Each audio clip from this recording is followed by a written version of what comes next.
running backs, Echler, Kelly, and someone that I know you really want to talk about. Yeah, we'll start with Echler.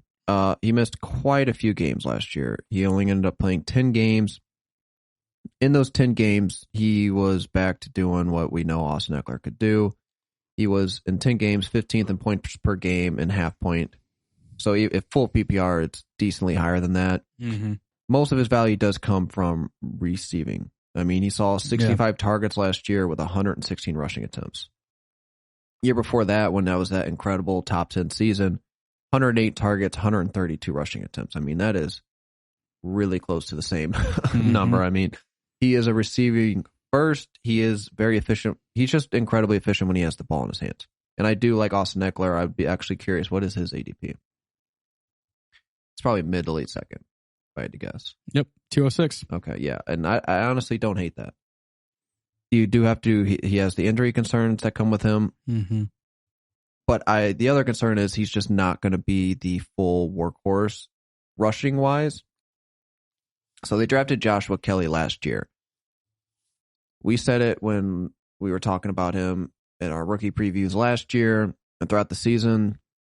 This dude is just not impressive at all. He was not good last year. He saw 111 rushing attempts last year in 14 games, 3.19 yards per carry, 2 touchdowns. Mm-hmm. Ouch. And you could see it on the field. He's just not explosive, not very good vision. He's just not very good. So that brings us to who Caleb was mentioning earlier. Yeah. Guy they drafted very late. They drafted him very late. 6th round, wasn't it? Yeah, but at the running back position, things can happen, and it's Larry Roundtree. He came out of Mizzou. Mm-hmm. Yeah, 14th pick of the 6th round. I think he has a chance to take over Joshua Kelly this year as the number 2 running back in this rotation. I think he's the better runner. And if Austin Echler does go down for some reason, I don't think he'll have any. I don't think either one of these running backs will have value when Austin Eckler's healthy. But if for some reason Austin Echler does go down, Larry Roundtree could be a guy that would get the volume and succeed. Yeah. I mean, it's really funny because they didn't go out and draft really a high-priced running back. I mean, they took Larry Roundtree in the 6th round. They didn't need to. No, but like with Austin Eckler not being able to stay healthy, would you not rather have a more dominant backup? But I think, honestly, I'm with you, though. I think Larry Roundtree could actually hop Joshua Kelly and kind of take that number 2 spot. Yeah, they do have Justin Jackson still on the roster, but I think he's kind of inconsequential. I've also heard reports that he might be cut. Yeah, I heard the same thing. I think he's going to get cut, which just sucks. But whatever, that happens. But yeah, I think Larry Roundtree, and it's not because we're both from Missouri or anything. Yeah, but I'm not because we're not Mizzou fans by any means. So. But he was fun to watch. He's kind of like a massive bowling ball, just he's not like around. super. Yeah, he's not going to like blow you away or anything. But I definitely think he's better than Joshua Kelly. He is the exact opposite, in my opinion, of Echler, though, because he's not much of a pass catcher, but he runs between the tackles. He's got some lateral quickness. He'll get downfield. He's not going to outrun a whole team. No, but I mean, yeah, he's definitely a good change of pace back, in my opinion. Yeah. I would rather have him than Kelly. And as far as redraft goes, I'm not looking at Joshua Kelly or Roundtree. No, Roundtree is a dynasty guy. I don't think I took him in our. I don't think you were. Yeah, no, I don't think you did. Unfortunately, did I let that one go through? You might have. That's really disappointing. We'll find out right now. And while you're doing that, I'm going to pull up some because we're going to jump to Jared Cook. Did you get him? Yeah, I got him. Nice. Maybe drafted 4 running backs in that draft. It's ridiculous. You do you, though, man. I draft a lot of wide receivers. Yeah. But that's just kind of how we play. And so, we're done talking about the running backs on this team. Mm-hmm. Sneaky, one of my favorite off-seasons free agent signings of the NFL offseason was Jared Cook signing with the Chargers. Signed a 1-year, $4.5 million deal. They lost Hunter Henry. I like the signing a lot.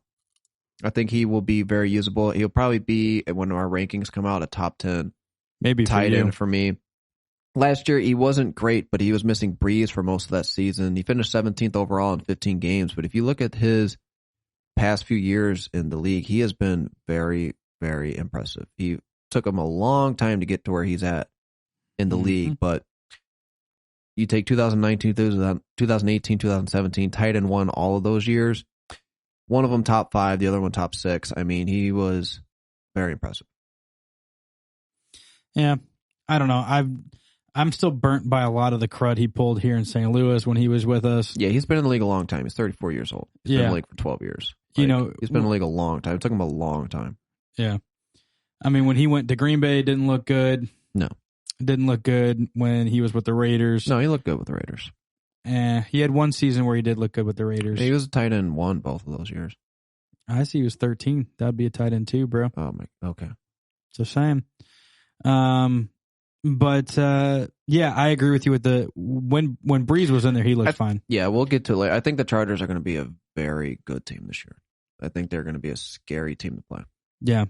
I agree. When we go at the end of this, when we talk about who's going to win the division, we do know who's going to win, but the 2, 3, and 4 finish is going to be interesting to discuss. So, but I think Jared Cook, in my opinion, we like late tight ends. We do not always go early. Yeah, and he's a guy that's going to be in that area. Yeah, he will be a late tight end off the board, and he could be somebody that you could look at that could still come in, and he's like a touchdown magnet, though. Yeah, he can just get touchdowns like crazy. So, he's someone that you might want to look at. He's had 22 touchdowns in the last 3 years. Yeah, 6, 9, and 7 is what I see. Is that what you see? Mm-hmm. Yeah, 6, 9, and 7. So, I mean, honestly, if he just stays around, even if he gets some middle ground there between 7 and 9, I'm taking him. Yeah, I mean, I will, and he'll see the targets in his offense. Yeah, I mean, he's the only tight end there now. Yeah, well, the only one relevant tight end there. Thank you so much for watching the Fantasy Monsters on YouTube. If you liked our video today, please subscribe to our channel. Hit the little bell icon. Get notified whenever we go live or post other videos. You can see the link below. You can click on previous videos.